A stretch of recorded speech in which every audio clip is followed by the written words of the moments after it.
વલસાડના વાપી ડિવિઝનમાં આવેલી 15 કચેરીઓમાં ફરજ બજાવતા કામદારોએ પડતર માગણીઓ સંતોષવા માંગ કરી. વલસાડ જિલ્લાના વાપી ડિવિઝનમાં જેટકોની 15 કંપનીમાં કામ કરતા આઉટસોર્સિંગ કામદારોને છેલ્લા 3 માસ ઉપરાંતથી પગાર સહિતની પડતર માંગણીઓને લઈને ઘણા સમયથી માંગણી કરી રહ્યા છે.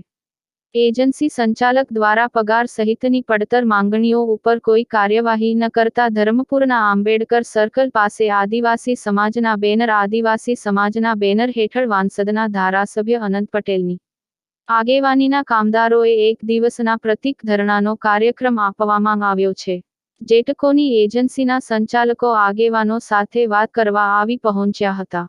વલસાડ જિલ્લાના વાપી ડિવિઝનમાં આવેલી 15 જેટકો કંપનીમાં આઉટસોર્સિંગમાં ફરજ બજાવતા કામદારોને છેલ્લા 3 માસ ઉપરાંતથી પગાર બાકી છે. તે સહિતની પડતર માંગણીઓને લઈને જેટકો દ્વારા JBS એન્ટરપ્રાઇઝ કંપનીને આઉટસોર્સિંગના કામદારનો કોન્ટ્રાક્ટ આપવામાં આવ્યો હતો.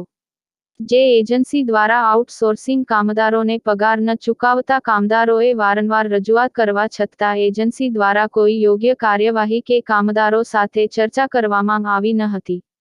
અગાઉ આદિવાસી સમાજ દ્વારા સંબંધિત અધિકારીઓને આવેદનપત્ર પાઠવી રજૂઆત કરવામાં આવી હતી. વારંવાર રજૂઆત કરવા છતાં એજન્સી દ્વારા કોઈ કાર્યવાહી ન થતા આજે વલસાડ જિલ્લાના ધરમપુરના આંબેડકર સર્કલ પાસે આદિવાસી સમાજના બેનર હેઠળ વાંસદાના ધારાસભ્ય અનંત પટેલની આગેવાનીમાં ધરમપુર તાલુકા પંચાયતના અપક્ષ સભ્ય કલ્પેશ પટેલ અને આમ આદમી પાર્ટીના જિલ્લા પ્રમુખ જયેન્દ્ર ગાવિત સહિત આદિવાસી સમાજના આગેવાનો અને આદિવાસી સમાજના લોકો મોટી સંખ્યામાં પ્રતીક ધરણામાં જોડાયા હતા. જેટકો કંપનીની એજન્સીના સંચાલકો ચર્ચા કરવા આવ્યા હતા, પરંતુ યોગ્ય માર્ગ નીકળ્યો ન હતો.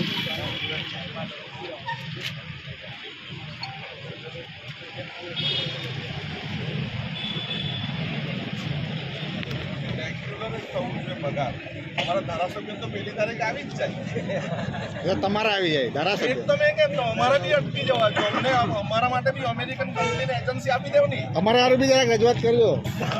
હા રેગ્યુલર આવે અમારા બી આવી જાય રેગ્યુલર કે તો અમેરિકન કંપનીને આપી દો અમારો પગારનું કરવાનું. તો અમે ત્યાં ધરણા કરવા જઈએ.